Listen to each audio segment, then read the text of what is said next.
Daniel Sprong becomes the fourth player in Seattle Kraken history to score in his debut, and maybe Daniel has brought a little bit of spunk to this Seattle Kraken team.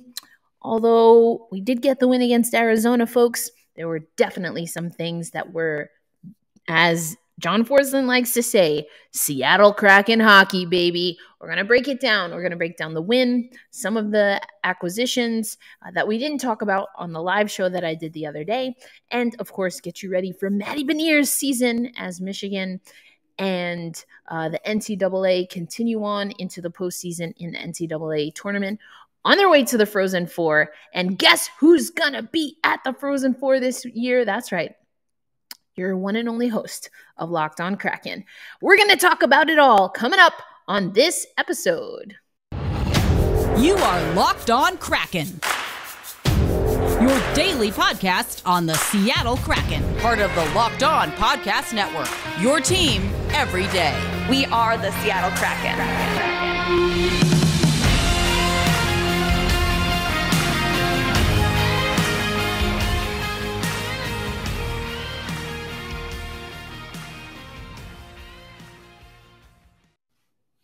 Hey, what do you say, Seattle hockey fans? The Seattle Kraken got a pretty good win against Arizona. Well, I don't know if it was a good win, but it was a win for sure. Or maybe I shouldn't say it was a pretty win, but it was a win nonetheless. Philip Grubauer in net for the Seattle Kraken. You had Carson Soucy with a brace. Got 2 of the 4 Seattle Kraken goals. We're going to break it all down. But first, let's send you over to Sprong. Talked about Daniel Sprong on the live show that was on Monday for the trade deadline. Here's what he had to say after the Seattle Kraken win. A contribution with your new team. Yeah, I just felt good to be out there. Not much thinking after yesterday's crazy day, but no, it was good to play today, and we got the win. How important is it for you with a new team to get on the board like that early? Yeah, for sure. I was a little snake bitten in Wash. I know I can shoot the puck, and I got an opportunity, and making the most of it. When did you get into town? When did you join the team? Last night. When you talked about being snake bit when you were with Washington, is there anything that you changed or worked on specifically to make that puck luck happen? No, I just think it's the guys in there gave me a good confidence, coaching staff. It's a new team, fresh start, and you want to make a good first impression. But line mates are good. Power play was clicking tonight, and just happy to get a win on the first game. So there you go. That was Daniel Sprong after the 4-2 win over the Arizona Coyotes in Arizona. You mentioned him getting shots, or he mentioned getting shots on net. This is something that he talked about when he had media availability on Monday. If you look at the shots on goal, let me pull this up for you. If you look at the shots on goal stat, you see that Sprong here. Let me move my name out of the way. Sprong had the most shots on net for the Seattle Kraken with 5.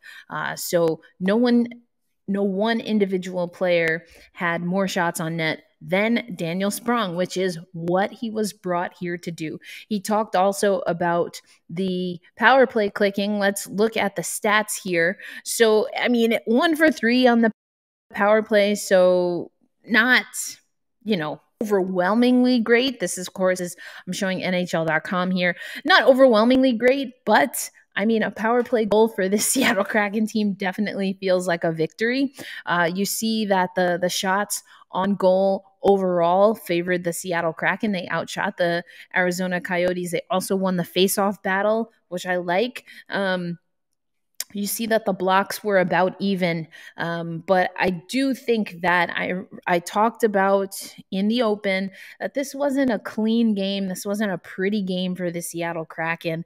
That goal, if we look at the scoring and how it went down, I believe it was that second goal by Ritchie, the Arizona's second goal by Ritchie, just a really bad turnover.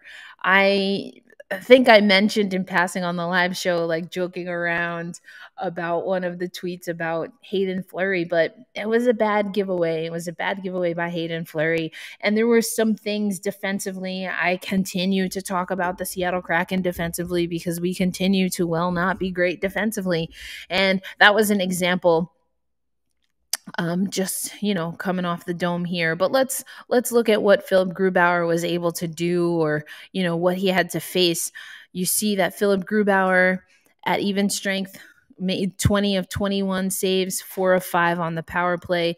So he made 24 saves on 26 shots. Not too bad. But again, some giveaways that just can't happen in front of Philip Grubauer. That's been the name of the game for the Seattle Kraken throughout the season. So yes, I know that we've got 19 some odd games left. I know that there are a lot of elements and pieces. My jaw dropped and I did like a double take when I saw Mark Giordano in his uniform in Toronto.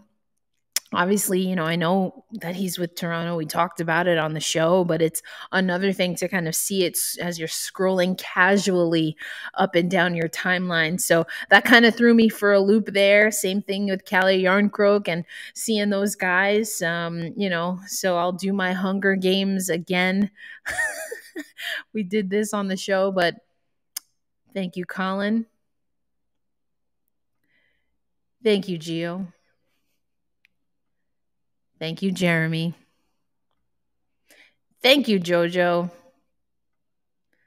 And thank you, Mason Appleton. I don't have Callie on here. This is just some of the names that we saw as the trade deadline was winding down. So I wanted to do my Hunger Games thing once again. I told you Katniss Everdeen has a special place in my heart. We have the same birthday.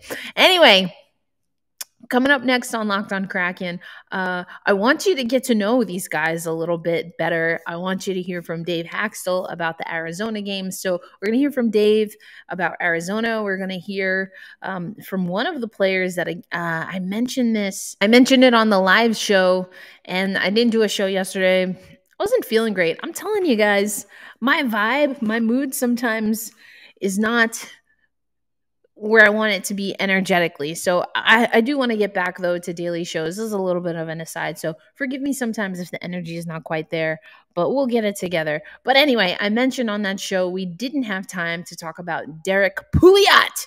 So we're going to hear from him in the next segment about coming over. What a wild and crazy time he had. Also, you see that he's coming over from Vegas, and my goodness, they had a problem trying to sign some folks. What a mess. What an absolute mess. Anyway, we're here from Pouliot about coming over to the Seattle Kraken. We'll hear from Dave Hakstol about the win. And then in the final segment, I want to set you up to get ready for Maddie Beniers and the men's Frozen 4 tournament. That is what's coming up on Locked on Kraken. Right now, though, let me tell you about HelloFresh. Now, HelloFresh delivers pre-portioned ingredients right to your door, including farm fresh produce that arrives within a week. So you get convenience without skimping on quality. And this is something that I'm actually going to start soon. I've been looking into kind of what I wanted to do here, but I'm on the road a lot and I don't have a vehicle here in Tulsa, Oklahoma. It's not always easy for me to access, especially fresh produce. So I love that this is an opportunity that it comes right to your door. You can skip the trip to the grocery store. I don't mind going grocery shopping. It's just a little inconvenient for me right now. And you can save waiting on long lines if that's your gripe. But you don't have to skimp on the quality and you don't waste money on excess food. I'm really into that. Being on the road as much as I am, I really don't want to waste food. I'm about to bake off some sweet potatoes. I'm make some sweet potato wedges tonight just to make sure I don't waste my produce, because having fresh food is extremely important. But if you don't get through it, then you're wasting your money. And HelloFresh is 72% cheaper than a restaurant meal of the same quality. So not only do I love to cook when I have the chance, but I'm also saving money, and that's important to me. So you can save on average about $65 per month when you order HelloFresh instead of going grocery shopping, and that's money right back in your pocket. HelloFresh offers a 50 menu and market items to choose from every week. That includes veggie, fit and wholesome, family friendly, and even gourmet options. That gives you plenty of variety. So go to excuse me.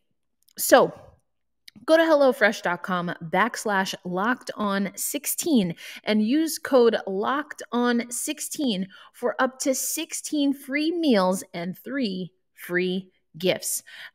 Again, go to HelloFresh.com/LockedOn16 and use code LockedOn16 for up to 16 free meals and 3 free gifts. This is America's #1 meal kit, and you're not going to want to miss out on it. So again, head to HelloFresh.com and use HelloFresh.com/locked16 and use code locked16 for up to 16 free meals and 3 free gifts. I'll keep you posted on my HelloFresh journey. Welcome back to Locked On Kraken. I'm your host, Erica Lindsay Ayala. This is your only daily-ish Seattle Kraken podcast. As I mentioned earlier, we're going to get into the swing of things. My schedule is wild and crazy, but it's all good things. I have some other things I want to update you on. That's to come, including the men's Frozen Four. We're going to talk about that in the next segment. But for right now, let's take you over to Dave Hakstol talking after the win against Arizona.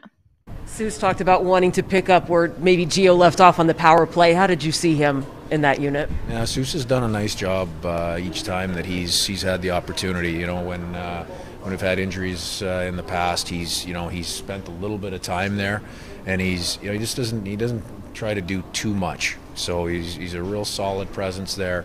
And again tonight he did a nice job up top. There's a lot of responsibility comes with that, and he's got a good calming effect up there. You got to look at Sprong on the power play. What did you think of his shot, and what does that bring to you guys? You can see it's a weapon. In the first period, he had one that he put off the pad. There was a live rebound there. We just couldn't get to it, and his second one in the first he just missed. And then we hadn't got a whole lot going on the power play in the second, so it was a nice way for him to kind of take some of the pressure off the power play by coming down that wing and finding the far side of the net. I came into the season wanting to compete for a playoff spot. That's what we talked about. Obviously we're not there, but we've had a ton of positives in terms of the work ethic of the group, the foundation of playing hard together, and that's our test and that's our challenge now over the final remaining 18 games, with a much different roster than what it looked like 2 or 3 days ago, to be able to recoup and rebuild that chemistry and play hard every night. And that's there's a heck of a lot more to it than that, but that's a starting point. Do you think that because of the expectations of what Las Vegas did, you were held to a standard that was higher, or you guys bring it up all the time? I haven't given it a second thought.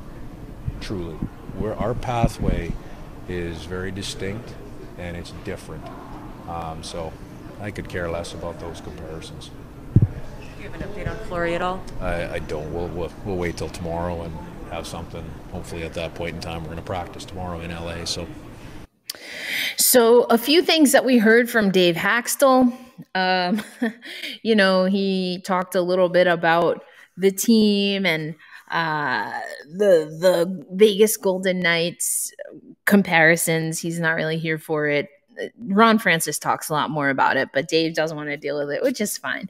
He also talked about Hayden Fleury and how, he got a little bit injured. No update there as of yet. So we'll see. I know I mentioned him in the first segment because, he got a little bit turned around there. So we'll have to see what happens there. Dave also talking a little bit about the new pieces and the new elements. So, more or less what we expected. He said he wants to take the positives. The team will be traveling to Los Angeles. They have 2 games against the Kings this coming weekend. So we'll talk a little bit about that in tomorrow and Friday's show. But I do want to spend some time doing a deeper dive into college hockey. So we'll do some of that coming up. But all right, I want to take you to Pouliot. We got to hear a little bit from him the other day, and news member to the deep, to Seattle Kraken. So let's hear from Daniel Pouliot, which will lead to this wild and crazy situation with the Vegas Golden Knights. Yeah, like you said, it's been a crazy week. I was sitting in San Diego with Henderson, Vegas' American League team there, and getting ready to go to practice. And the coach pulled me aside and told me there was a chance that I could sign an NHL deal with Vegas, and that I should stay back from practice. And about a half hour later or so, we had things figured out, and I signed that deal, got on a plane, and played that same night. So that was obviously great, and I played 2 games there back to back with them, and played pretty well. And then they put me on waivers the other day to make me eligible for the AHL playoffs, obviously, and I got claimed here by Seattle, and now I'm in Arizona. So it's been a wild week. Yeah, it's been a couple of years. My last NHL game was with St. Louis, before the previous 2 here.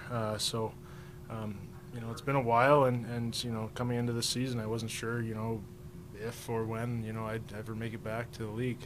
So it kind of gives you new hope and shows you that the work and stuff that you put in, the time that you put in, wasn't for nothing, and here we are. Hey, Derrick, thanks for doing this. What keeps you going to come back, say, this season, and try to get your shot? Yeah, I think just, it was a goal of mine, competitive nature of hockey players and of myself. I wasn't satisfied with where I was at. Obviously, I think I can play in this league and make an impact on, for this team. So, that was a goal of mine to sign an NHL contract, hopefully at some point this season, which happened. And then, now obviously that goal has shifted to, earning another one. So, it's just the competitive nature, and, as you go through your career, I have a family now, so obviously, I'd like to do it for them, to, make them proud and provide for them. So that's part of it as well, for sure. So again, that's Pouliot, someone that, is back and forth, 2-way player, so to speak, with the AHL and the NHL, but talked about some of that jockeying that happens because at this time of year, the AHL and the ECHL are trying to react to the NHL deadline, but then also their own deadlines, figuring out who's eligible for playoffs.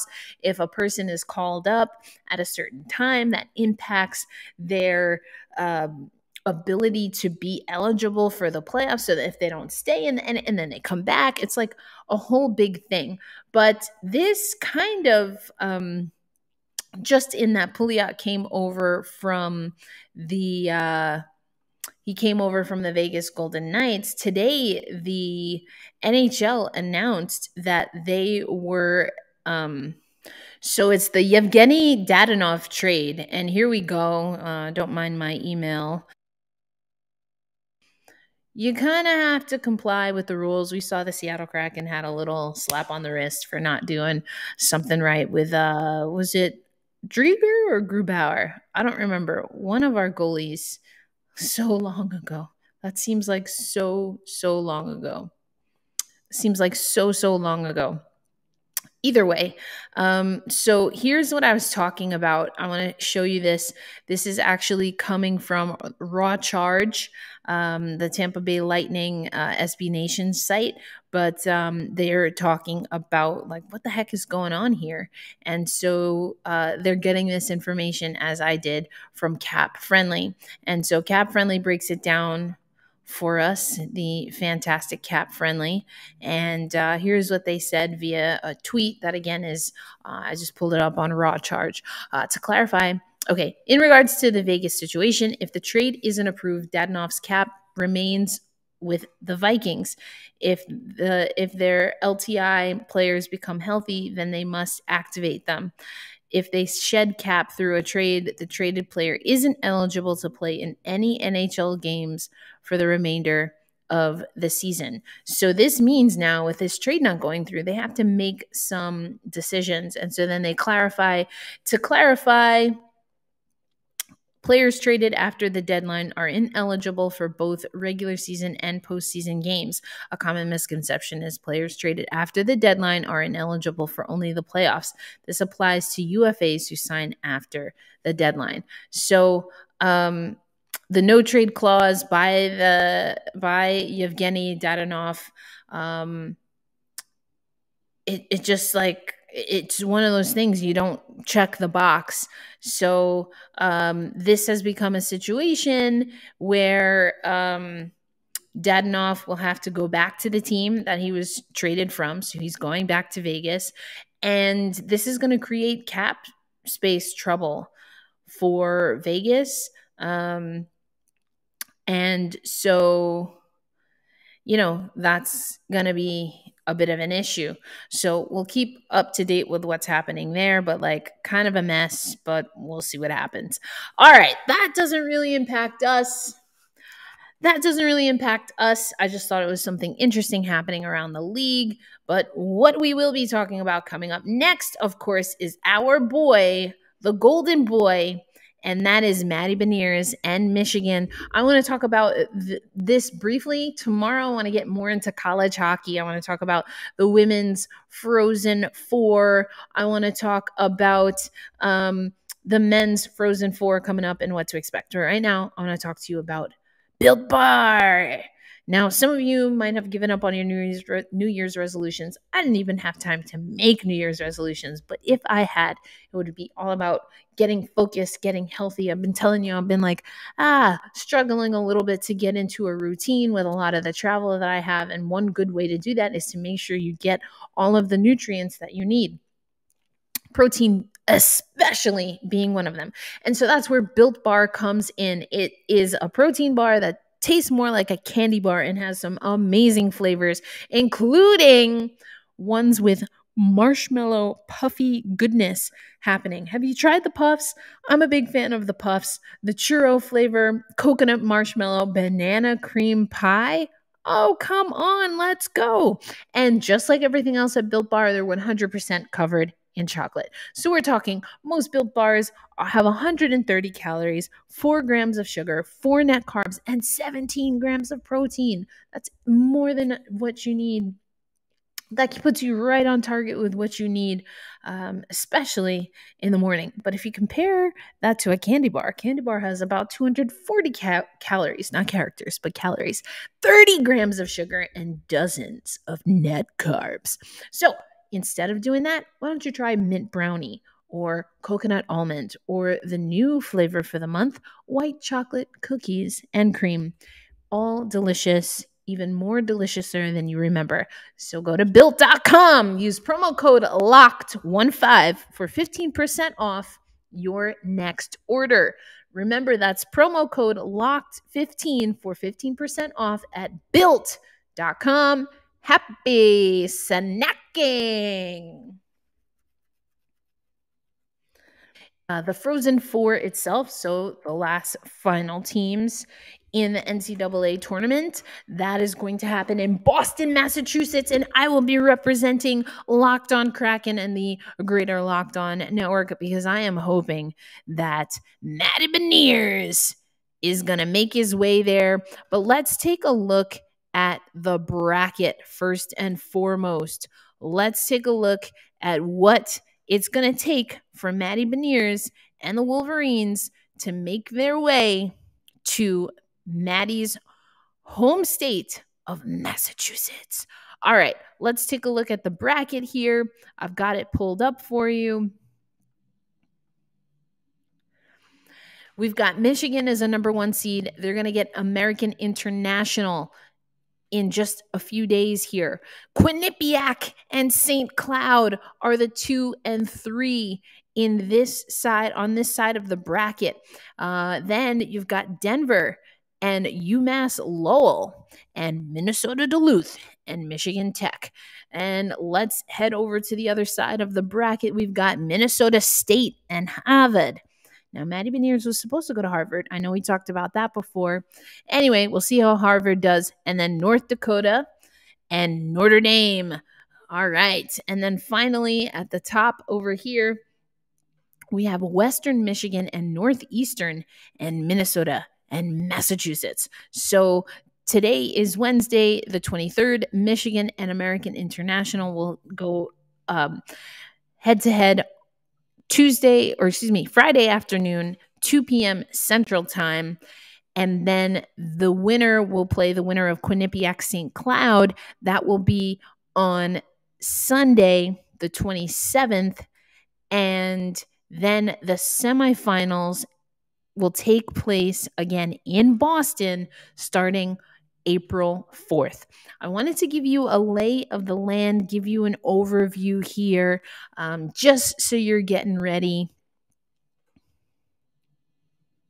Just so you're getting ready and you know what to expect. When you look at so what are the predictions? What are people predicting when it comes to the different regions? So I didn't name the regions, but Michigan is in the Allentown, PA region. They are the number 1 seed in that region. And the prediction from NCAA.com is that Michigan's offensive attack will be too much for American International to handle, and the Wolverines will advance. So who will they play? The prediction over at NCAA.com is that the Bobcats, that's the Quinnipiac Bobcats, will shut down St. Cloud State's veteran core of forwards to move to the regional final, which means it's Michigan versus Quinnipiac. And what is the prediction? The prediction is that Quinnipiac will shut down Michigan. It won't be easy, but the Bobcats are confident and will successfully keep it a low-scoring game. It's my first hockey hot take of these predictions, but I have Quinnipiac advancing to the Frozen Four. That is written by, just so you know who to send your hate mail to. Please don't actually do that. This is a total joke. Do not send hate mail to writers that you disagree with, please. That's Evan Marinovsky over at NCAA.com. Does not have me watching Matty Beniers and the Michigan Wolverines in the Frozen Four. Is that what's going to happen? Well, you best believe I'll be tuning in. I'll break down the rest of the bracket on tomorrow's show. It's going to be a college hockey special. We're going to get into it. I'm going to let you know. I've covered a Frozen Four. It was actually at Quinnipiac on the women's side, but I do want to get into the women's Frozen Four. The championship game was amazing. Hillary Knight as an analyst, amazing. So many great things. We're going to get into that tomorrow. But as always, thank you so much for tuning in to Locked On Kraken. We're going to talk about our prospect, Matty Beniers, tomorrow again, and college hockey tomorrow. And then come Friday, we'll get you ready for a Seattle Kraken game day as we get ready for a 2-game series against the LA Kings.